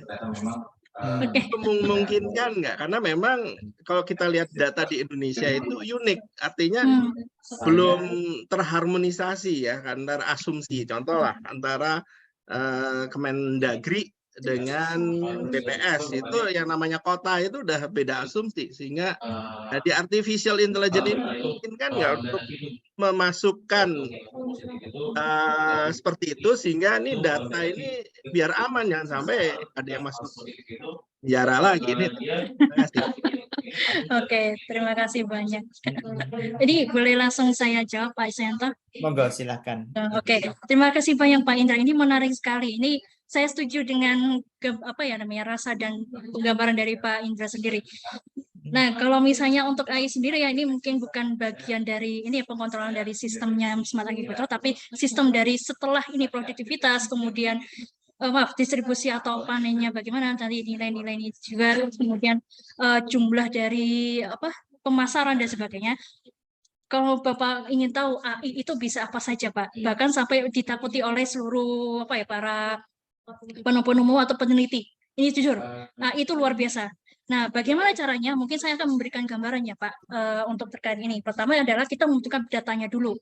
Data-data ini itu kita membuat satu yang namanya model. Dari model-model ini nanti per bulannya bagaimana, per tahun sampai per tahunnya gitu. Dari kita dapatkan model, jika ada namanya malfungsi, nah malfungsi itu akan bisa diberikan akan dihasilkan dari nilai-nilai dari parameter dari artificial intelligence. Nah, karena ini nilai-nilainya adalah pemasaran atau nilainya adalah supervised kalau misalnya bahasanya machine learning. Supervised yang dimana nilai itu jelas, maka dari data dari model yang kita sudah buat, dari setiap naik turunnya pemasaran dan naik turunnya penjualan dan sebagainya itu akan ketahuan. Nah, enak dari mesin learning ini tadi itu tujuannya adalah dari model itu adalah memprediksi. Jadi memprediksi ini ketika ada suatu seseorang kalau misalnya mau ini ya apa sih namanya tuh huruf K. Kalau misalnya nanti ada mau mengkorupsi dan sebagainya itu akan terdeteksi ketika kenapa tidak sesuai model, apakah penurunnya model dan sebagainya. Nah, kita bisa mengaudit terkait itu. Cuman ini yang harus kita pahami yaitu terkait datanya. Datanya itu harus benar-benar data yang asli. Ini yang susah Pak. Ini yang susah. Jadi ini data-data yang aslinya. Caranya bagaimana? Yaitu kita harus mempertegas yang namanya sistem atau peraturan. Seperti itu. Kalau sistem peraturan kita patuhi dan data yang kita masukkan itu sudah benar, berarti tinggal kita memodelkan dari memodelkan dari konsep dari naik turun dan sebagainya, atau konsep dari finansial tersebut, atau ini ya model dari pemasaran atau hasil pemasaran itu pasti akan langsung ketahuan. Gitu Pak. Itu adalah konsep paling paling kasar sih menurut saya yang bisa saya berikan kepada Pak Indra. Bagaimana Pak? Mau tambahan lagi? Ya, pokoknya Pak Indra itu pengennya nggak import beras Bu. Jadi beras lokal kita tuh harus dijaga. Kita gunakan artificial intelligence ya mungkin lebih baiknya ya nanti ke depan tuh ya terutama untuk menjaga mutu beras dalam negeri ya harus kita jaga itu supaya kita tidak impor. Kalau impor kan ujung-ujungnya itu tadi kan ada korupsi katanya. Kalau saya pikir itu kayak itu ya. Tapi kalau untuk mutu ini cukup bagus sih Pak. Kalau untuk mutu dengan menggunakan artificial intelligence itu tadi, kalau misalnya untuk mengkontrolling dan sebagainya itu sudah cukup Pak. Cuman ada satu yang harus digaris bawah. Kalau untuk mutu yang di luar dari greenhouse itu namanya climate smart agriculture itu jauh lebih susah dan saat ini saya merasa sih masih belum ada di Indonesia. Tapi di luar negeri sudah banyak. Nah, ada beberapa yang sudah pernah kami kunjungi sebuah atau kerjasama yang lainnya. Nah, untuk pertama itu perusahaan itu punya beli dari luar negeri yang terkait dengan teknologi CSA tersebut dan ketika dipakai di Indonesia itu ternyata nggak cocok, masih nggak sesuai. Berarti ini yang kalau menurut saya ini ada namanya local content yang dimana setiap daerah itu punya keunikan sendiri. Nah, caranya bagaimana ya? Berarti ada satu cara sisi yang paling ini yaitu pemuda-pemuda ini membuat dengan duplikasi atau copying yang hampir mirip dengan CSA itu tadi untuk peningkatan dari setiap daerah. Karena jujur saja kita nggak punya remote-nya Mbak Rara ya, yang dimana kita bisa mengatur untuk cuaca tersebut Pak. Kalau untuk mutu, jadi kuncinya kita kalau untuk meningkatkan mutunya dari si beras itu tadi, ya kita bisa berbagai macam controlling dari irrigation-nya, terus controlling dari air dan sebagainya. Itu kita sudah cukup. Cuman ada satu hal yang sulit untuk kita lakukan itu adalah climate. Nah, artificial intelligence kalau misalnya kita punya data climate itu kita bisa modelkan Pak. Nah, modelkan itu maksudnya apa? Ketika kita sudah tahu nih konsepnya atau bentuk dari modelnya si iklim pada saat per bulannya atau selama proses tanaman itu kita bisa akan tahu kapan atau memprediksi si tanaman ini kalau misalnya dalam keadaan buruk. Jadi kita bisa melakukan pencegahan. Seperti itu Pak. Cuman ya ini saya mohon maaf untuk CSA ini saya masih harus belajar lagi. Tapi jujur itu agak sulit untuk ini karena kita nggak punya remote yang Mbak Rara. Kalau ada remote Mbak Rara kan kita bisa ini. Tolong ya anginnya sekian, terus nanti kalau misalnya hujannya sekian saja, jangan banyak-banyak. Karena dulu pernah saya punya tanah sawah bukan saya ya, tapi keluarga besar saya punya tanah sawah di Kediri. itu bukan masa pancaroba, itu pada saat masa yang musim hujan terus menanam padi, ternyata padinya itu kayak apa ya, kebanyakan air yang buruk gitu loh, apa sih, kayak lembek atau maksudnya mutunya jauh lebih buruk ketimbang yang biasanya gitu. Terus bilang, aduh panennya gagal, gimana nih, ya sudah gitu, jadi ditanamlah ulang lagi. Nah, caranya yang paling gampang untuk mengurangi air itu adalah dia memberikan apa sih namanya, penyedotan air, kemudian kita keringkan dulu, jangan sampai penyet, kemudian kita tanamkan biasanya tanaman yang golongannya kayak jagung, singkong, apalagi ya, palawija. ya itu Pak. Itu untuk mengurangi konsep dari ini apa sih namanya, unsur hara yang ada di tanah. Nah, ketika unsur haranya sudah panen itu tadi, baru nanti kita kembalikan lagi air, kemudian kita masukkan lagi tanaman dari padi. Gitu terus Pak. Jadi pada saat setiap tahunnya. Jadi per 3 bulan itu padi, terus kemudian 3 bulan sampai 4 bulan itu jagung, terus berikutnya ganti lagi. Untuk mengurangi yang namanya pencemaran dari tanah atau menjaga kondisi tanah itu bisa ditanam. Baik, itu semoga menjawab. Semua menjawab Pak Indra, atau mau tambahan lagi Pak? Ini kayak menarik sih Pak. Ini di jam berapa? Baik, kalau Pak masih ada lagi. Ini ada Pak Rustam nih, kayaknya tadi Raisan. Ini Pak Rustam. Kayaknya tidak. Baik, kita lanjut aja ya. Itu. Ini dari Pak Muhammad Fatoni lagi. Ya. Jadi mohon izin mau bertanya untuk artificial intelligence-nya, apakah ada modul yang sudah ada, apakah ada modul yang sudah ada siap pakai untuk dikoneksikan ke controller seperti Arduino atau Raspberry Pi? Oke, terima kasih. Terima kasih pertanyaannya. Untuk Raspberry Pi itu sangat umum kalau untuk artificial intelligence. Ada beberapa di mungkin di Google sih paling umum. Tapi ada namanya salah satu kami kalau misalnya untuk mengcoding dan sebagainya itu ada namanya GitHub. Itu bisa dari GitHub dari keluarga Raspberry, itu dari beberapa yang kita inginkan itu kita bisa masukkan. Kita bisa apa ya, langsung pakai. Gitu, kita bisa copy terus paste di situ. Nah, terus kemudian dari codingan dari GitHub itu tadi, nah kita bisa modifikasi. Enaknya di situ. Kita bisa modifikasi dan kita bisa untuk diskusi dalam GitHub kalau misalnya kita ada kesulitan coding atau codingnya error atau kita punya apa sih namanya, inovasi untuk penambahan dari AI tersebut. Gitu Pak Fatoni. Ya. Semoga menjawab. Itu. Baik, kita lanjutkan untuk pertanyaan berikutnya dari Pak Arifin, yaitu yang ditanyakan yang pertama, apa batasan kenyamanan lingkungan itu. Terus yang kedua, apa saja parameter dalam menentukan konsentrasi nutrisi atau pupuk. Oke. Pak Arifin ya? Iya. Pak Arifin. Oke, terima kasih pertanyaannya Pak Arifin. Ini untuk ada batasan kenyamanan lingkungan itu yaitu sebenarnya kalau misalnya kami sih belajar dari ini dulu Pak. Apa namanya tuh buku biologi yang dari para buku biologi dari karakteristik dari tanaman. Jadi ada yang hanya bisa di tropis kan berarti kisaran dari 28 sampai 30-an. Gitu. Terus ada yang juga harus di pegunungan dan sebagainya. Jadi kita harus tahu karakter-karakter dari setiap tanaman tersebut. Karakter tanaman itu kita bisa pelajari di biologi sebenarnya nomor 1. Yang kedua itu kita bisa pelajari dari beberapa sumber-sumber lainnya. Itu batasan kenyamanan. Dan yang pasti dari sumber-sumber itu pasti akan ada trial error, dan trial error ini yang kita peroleh. Seperti itu Pak, untuk batasan kenyamanan. Batasan kenyamanan itu mulai dari kelembapan. Kelembapan kalau misalnya di tanaman inol, itu tidak boleh melebihi 70%. Terus kemudian kenyamanan yang ada di tanaman inol itu harus di antara sekitar 24 sampai 26. Jadi 26 itu sudah nanti fan apa? 26 lebih itu fan-nya akan nyala. Begitu juga si siapa itu namanya? Si cooling pad-nya itu akan nyala. Jadi dia harus menjaga sampai di bawah 26.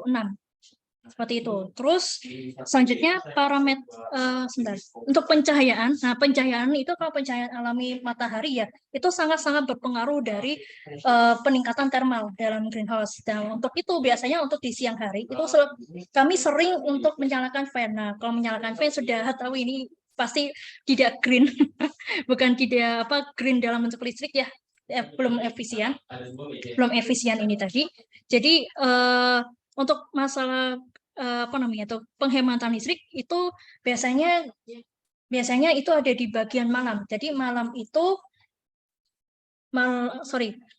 bukan di bagian malam, tapi apa sih namanya tuh agak lupa.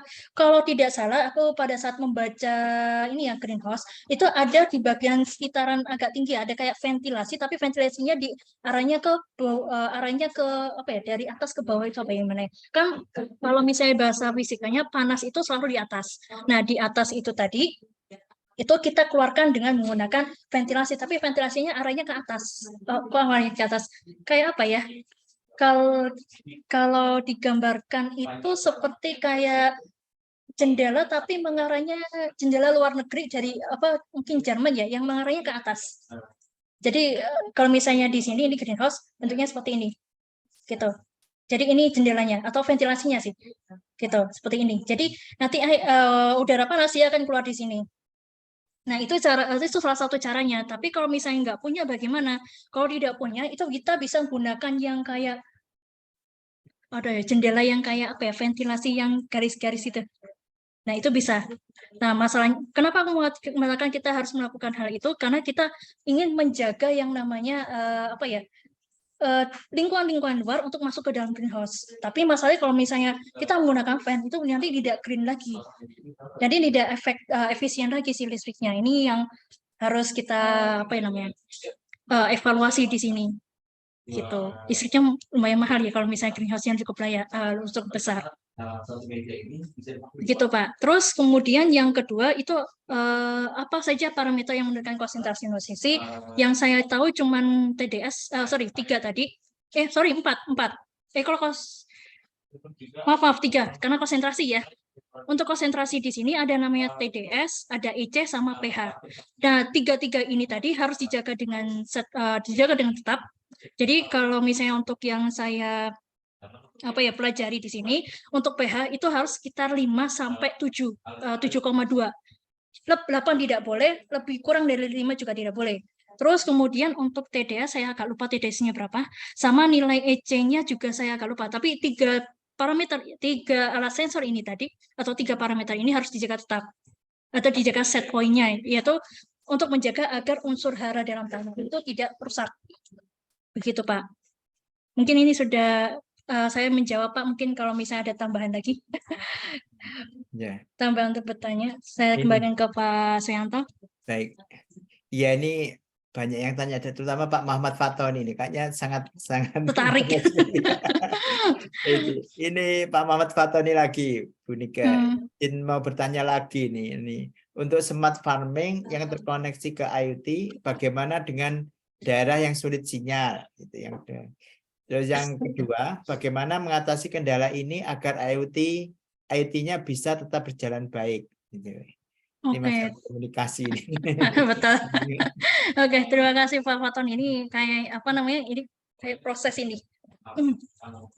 Untuk IoT, kalau misalnya kesulitan sinyal dan sebagainya, sebenarnya sih ada teknik apa ya tower artificial tower sih. Tapi kalau misalnya tidak mau, ada yang namanya teknik namanya Bluetooth 5.0 yang biasanya itu bisa sampai 1 km.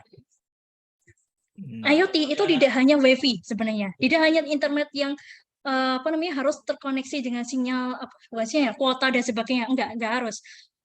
IoT ini kita bisa menggunakan namanya Bluetooth. Nah, Bluetooth saat ini yang luar biasa itu adalah 5.0 yang kita bisa koneksi dengan menggunakan Bluetooth. Nah, Bluetooth kalau misalnya untuk pakai Arduino Uno itu bisa pakai apa sih namanya tuh yang modul Bluetooth. Nah, modul Bluetooth nanti kita masukkan ke dalam misalnya smartphone boleh atau menggunakan apps boleh. Jadi ini kita nggak hanya menggunakan sinyal WiFi saja. Gitu. Sinyal WiFi atau sinyal kuota atau sinyal ini ya telekomunikasi yang lain. Jadi kita bisa menggunakan Bluetooth. Tapi kalau misalnya untuk koneksi sulit sinyal yang berarti kalau benar-benar pengen WiFi dan sebagainya ya mau nggak mau kita harus menggunakan ini sih tower tambahan untuk penangkap dari si sinyal itu tadi gitu. Oke, baik, semoga menjawab. Ini Pak Fatoni lagi, Bu Nika. Kayaknya banyak ya. Ini ya Pak Fatoni ini mungkin bisa mengaktifkan video atau mungkin. Iya, Iya. sebenarnya lumayan banyak ya. Iya, ini mungkin kita bacakan aja. Ini mohon izin mau bertanya lagi, wah nggak apa-apa ini. Untuk smart farming ini, apakah biaya untuk pengadaan sistemnya terjangkau oleh para petani, gitu, atau setidaknya harganya terjangkau, gitu. Nah, ini terkait estimasi biaya ini. Aduh, biaya ya. Wah, ini sepertinya tertarik. Wah, smart farming ini sangat menjanjikan ya. Kalau smart farming memang sangat menjanjikan, tapi untuk saya katakan pada saat statement itu lumayan cukup mahal, tapi tergantung dari kebutuhan kita. Jadi kalau misalnya irrigation sama lingkungan itu tidak terlalu mahal, tapi yang paling mahal itu ada di bagian AI-nya. Karena untuk otak yang ini ya, otaknya untuk kita melakukan training dan sebagainya itu lumayan mahal. Kalau misalnya harga JSON Nano sama harga JSON Nano sama Raspi itu bisa mencapai hampir 3 juta. Makanya tergantung dari ini tadi kebutuhan kita. Lumayan kebutuhan kita itu Pak Fatoni. Jadi kalau misalnya mau lebih murah itu bisa. Bahkan pakai SP8826 atau SP32 itu sudah cukup kalau misalnya hanya untuk sistem irigasi dan sebagainya. Karena jujur saja kalau misalnya kita mau mengembangkan sendiri itu jauh lebih murah ketimbang kalau misalnya kita beli. Jauh lebih murah. Dan koneksinya itu tinggal kita masukkan ke kita integrasikan MQTT dan MQTT. Maaf, untuk codingannya itu sudah ada di internet. Jadi jangan khawatir kalau misalnya, aduh ini nanti koneksinya gimana nih, terus kemudian saya nanti cari source-nya di mana, semuanya ada di internet. Bah, Google itu luar biasa ya, dia bisa memberikan banyak informasi. Gitu. Apakah Arduino bisa? Kalau mau Arduino juga boleh, tapi ingat kalau Arduino tidak, itu harus ada tambahan modul WiFi. Tapi kalau untuk AI masih belum sanggup. Mama itu kelemahan dari si Arduino saja. Tapi kalau untuk mekanik dan elektrikal lainnya atau sensor-sensor luar biasa, sangat mumpuni. Bahkan jauh lebih murah. Harganya sama sih, SP32 sama SP86 sama Arduino. Tergantung Arduino-nya. Kalau Arduino-nya sama. Gitu Pak Fatoni. Jadi tergantung dari kebutuhannya kita. Kalau kebutuhannya kita butuhnya AI ya ini cukup lumayan mahal dan kalau misalnya para petani yang benar-benar sangat ini ya, sangat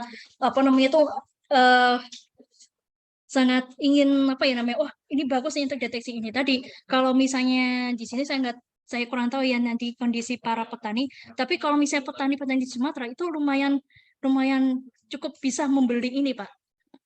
Petani-petani, bukan buruh tani, tapi petani itu sudah bisa untuk membeli alat-alat yang dari PT Agrarian Inovasi, Karisma Agro Inovasi, dari petani sendiri. Itu sudah bisa untuk membeli ini tadi. Bahkan sudah bisa membeli yang deteksi warna tadi. Cuman deteksi warnanya katanya dia ingin bukan tanaman terong tapi ada tanaman yang lain. Gitu Pak. Ya, berarti smart farming-nya nanamnya yang harganya mahal kalau dijual. Ya benar. Yang paling bagus itu sih Pak. Cuman kalau saya mengatakan sih pasti namanya sesuai dengan Rasulullah ya, sunnah Rasulullah bahwa kalau setiap makanan itu harus kita habiskan. Karena jujur saja kalau ingin komoditasnya bagus dan produksinya bagus berarti kita harus niat sekali untuk menanam atau sampai ke cultivation ya. Itu tadi Pak. Kalau jujur kalau misalnya pengalaman kami dari tim Kedereka itu tadi itu makannya itu 1 menit, makanannya tuh gampang banget, 1 lahap, tapi kami untuk menanam dari ujung awal sampai akhir itu sampai benar-benar setengah mati Pak. Jadi kita benar-benar belajar, kemudian kita kayak pengen PDKT sama si tanaman melonnya. Kamu maunya apa nih, seberapa besar nih? Gitu. Bahkan ketika di dalam greenhouse kami itu monitoring apakah kondisi dari controlling ini tadi itu sudah sesuai atau belum. Nah, kalau sudah sesuai itu rasanya kayak kami, wah lega ya gitu. Baik, oke.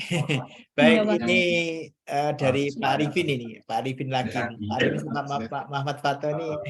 Pak Arifin ini ya. Kamera yang digunakan itu kamera khusus yang bisa mendeteksi warna kuning daun dan langsung beri perintah pengaturan air. Nah, ini tanya kamera yang digunakan. Kamera yang bagaimana ya? Kamera yang bagaimana yang bisa digunakan untuk mendeteksi warna kuning daun. dan langsung Oke. masuk di air. Oke, terima kasih Pak Arifin. Sebenarnya kami yang kegunakan ada webcam biasa, Pak. Webcam biasa, webcam yang biasa digunakan dijual dari distribusi yang lain. Jadi dijual pasaran nggak masalah, Pak. Kamera kami itu cukup kamera yang lumayan bagus dan lumayan murah. Gitu. Webcam biasa. Yang pasti karakternya itu adalah kualitas. Kalau webcam itu lebih ke wide area sama quality dari pixel. Beda sama kalau misalnya kamera handphone. Kalau kamera handphone ini ada macam-macam filternya, Pak. A, B, C, D, dan sebagainya. Makanya terus kemudian kalau misalnya bisa nggak kalau kameranya pakai KSP32 cam dan sebagainya, tergantung dari kualitas pixelnya. Kalau kualitas pixelnya bagus, berarti itu bisa. Dan kalau misalnya tidak terlalu jauh itu juga bagus. Jadi bisa kelihatan. Jadi bukan kamera khusus juga. Gitu, RGB biasa. Ini sekaligus menjawab ini ya Pak Sulistyo Budi ini, apakah semua kamera memiliki kesamaan dalam mendeteksi warna daun? Karena posisi dan pengaruh cahaya terhadap objek akan mempengaruhi warna yang akan ditangkap oleh kamera. Iya, betul. Jawabannya yang pertama tadi sudah saya jawab ya. Yang kedua itu betul sekali. Posisi dan cahaya itu sangat mempengaruhi dari objek. Nah, ini yang tadi saya pernah jelaskan yang terkait dengan mahasiswa saya tadi, Pak, yang sedang baru saja lulus sidang, Pak. Nah, itu ada beberapa gambar yang kami lihat datasetnya itu adalah akibat dari pengaruh yang cahayanya terang, terus kemudian dia menangkapnya pada saat malam hari dan sebagainya, itu sangat pengaruh dengan brightness, saturation, sama kontras. Kalau misalnya dari tiga ini tidak dijaga tetap atau tidak kita jaga ya, itu akan mempengaruhi dari kualitas dari warna.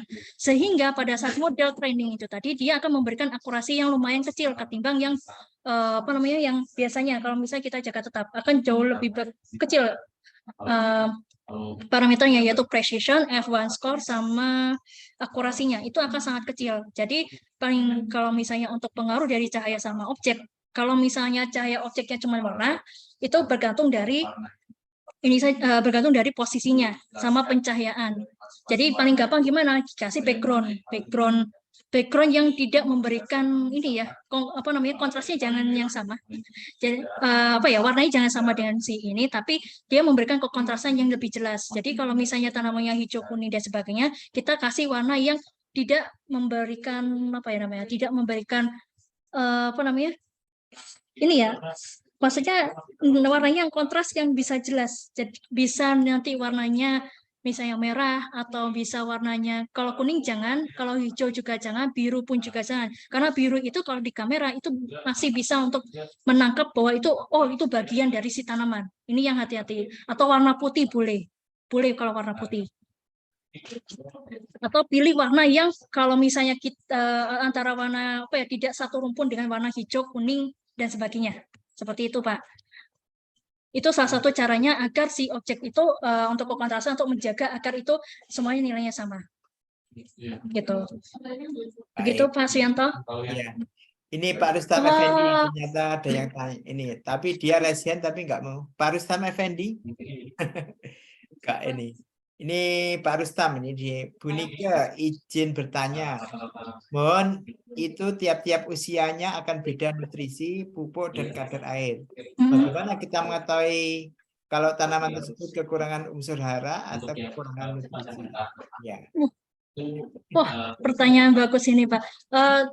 Kalau saya pada saat belajar sama teknik biosistem atau orang-orang yang ahli, itu gampang banget ketika ada di bagian langsung fisik tanaman sih Pak, ketimbang ini. Sama ada namanya tanahnya itu agak jauh lebih jelek, itu kelihatan banget, atau lebih kering daripada si tanaman-tanaman lain. Itu sih bagian fisiknya saja. Tapi kalau untuk posisi dari unsur hara dan sebagainya, itu kita butuh ada beberapa sensor. Dan sensornya ini mungkin saya belum bisa menjawab karena saya juga tidak tahu.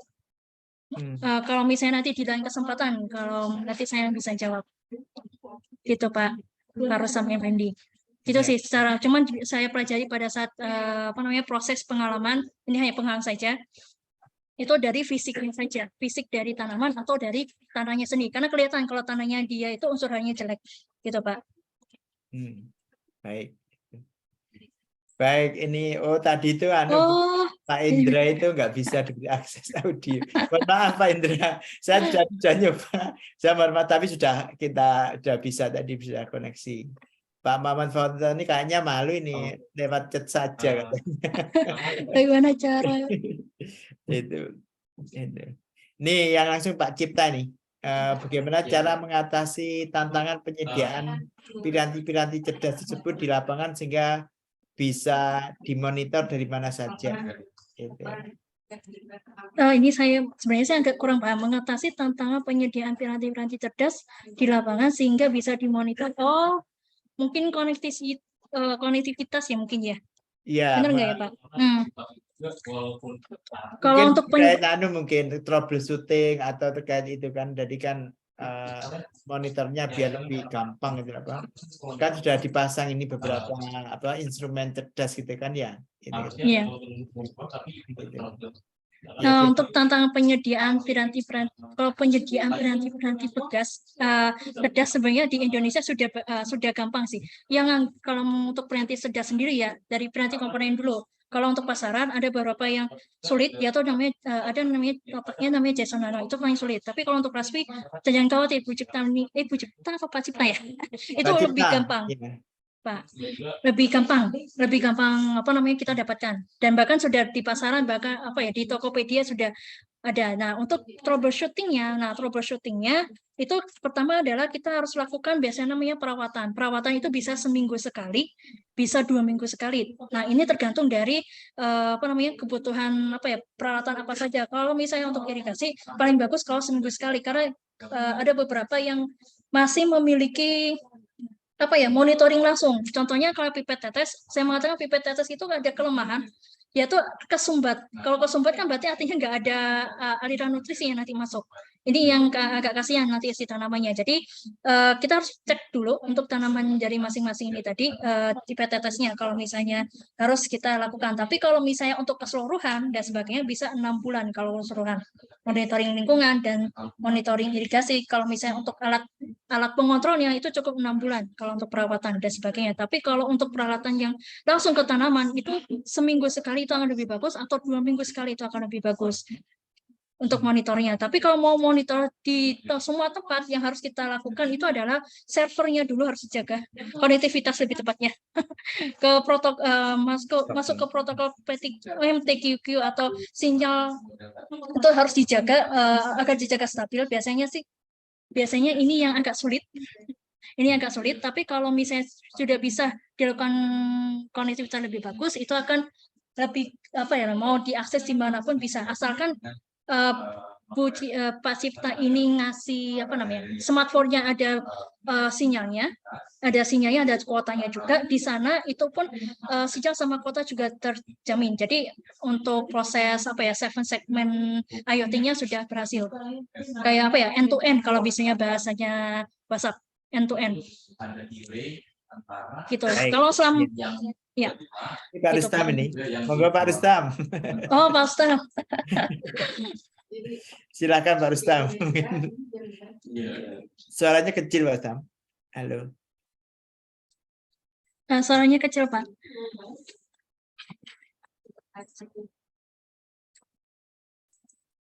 Suaranya Pak di volumenya mungkin agak dibesarin.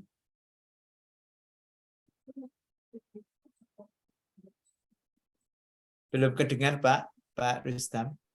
Pakai audionya laptop aja.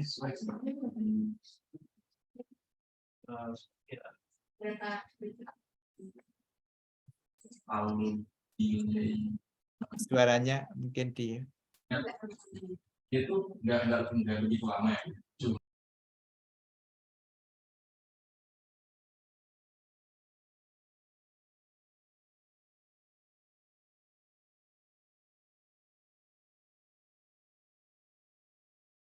Halo Pak, bisa dengar suara kami? Masih kecil Pak. Iya.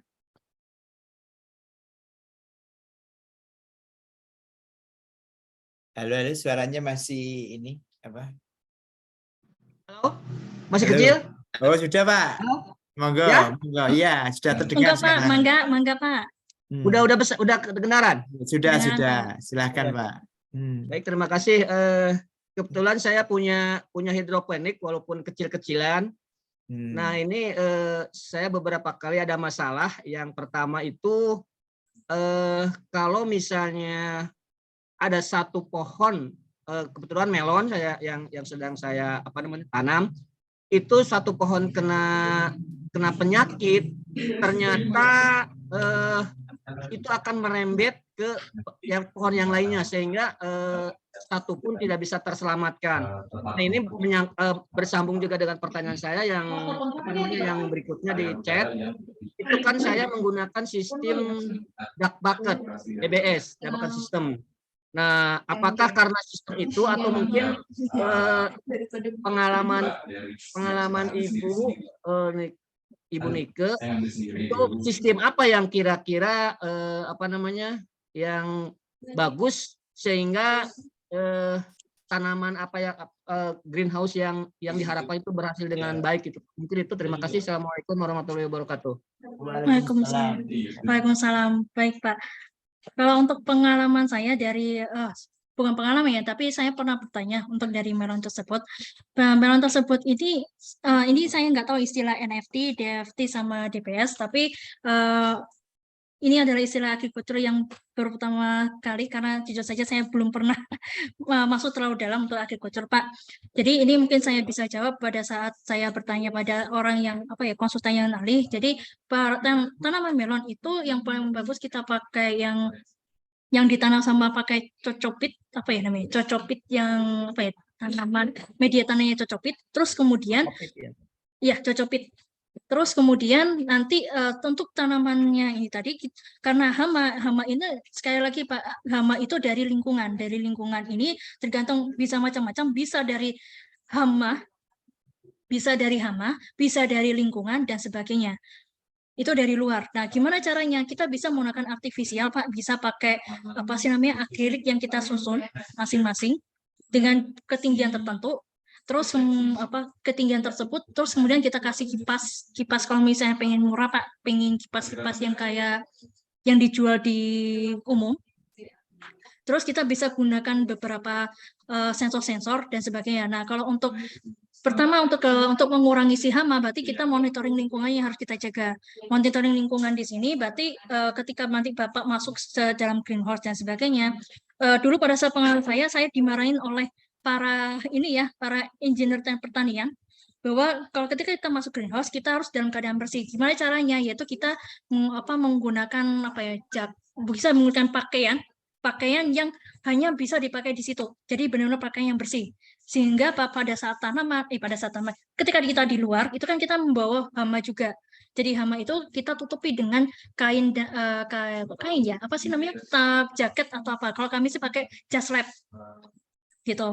Terus kemudian kami baru beraktivitas. Terus kemudian yang kedua ini hampir sama kayak saya masuk ke lab biologi, yaitu cuci tangan dan sebagainya. Pokoknya ketika kita mau kita berinteraksi sama melon itu harus dalam keadaan bersih.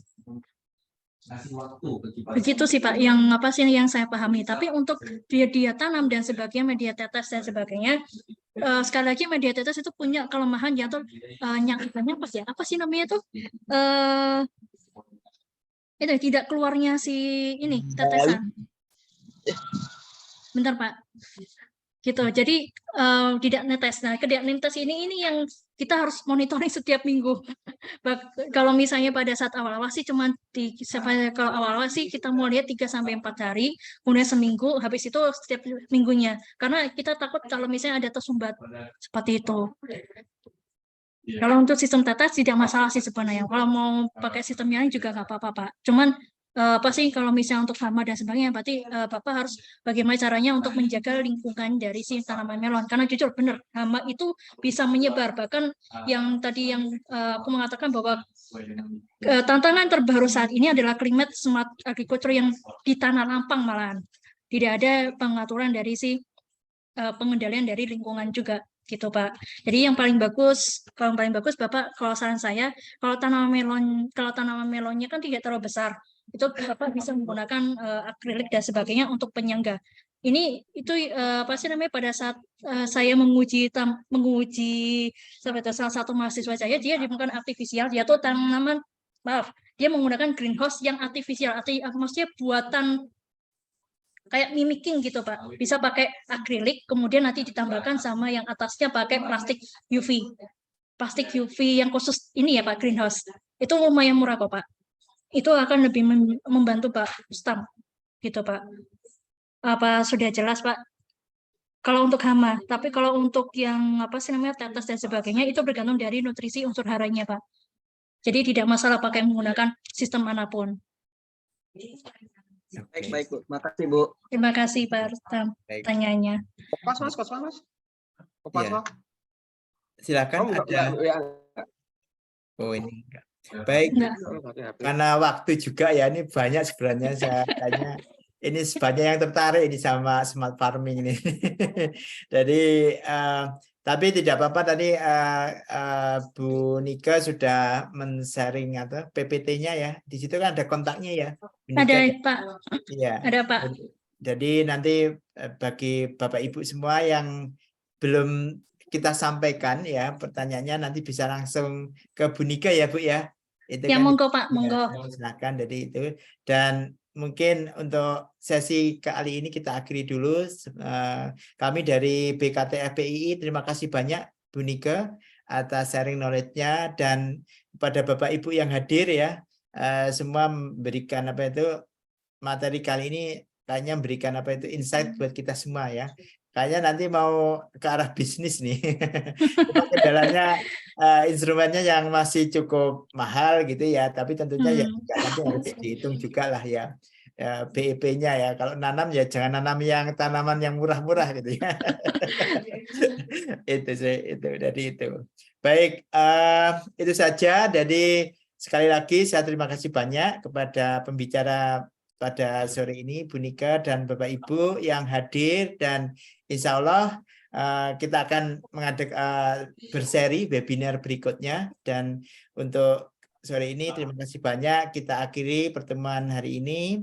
Akhirul kalam, wassalamualaikum warahmatullahi wabarakatuh. Selamat sore ya, atau petang ini ya. Iya, petang.